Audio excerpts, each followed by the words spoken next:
And I'm back, and I just have a very quick tip here today for you.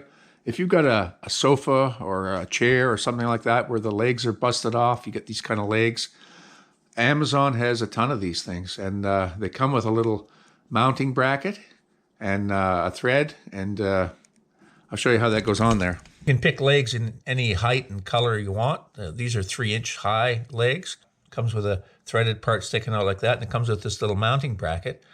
And what you do is you just size for this mounting bracket right here. This is about 1/2 inch. And you drill a hole in the bottom of the plywood and put that in and put 3 screws in it.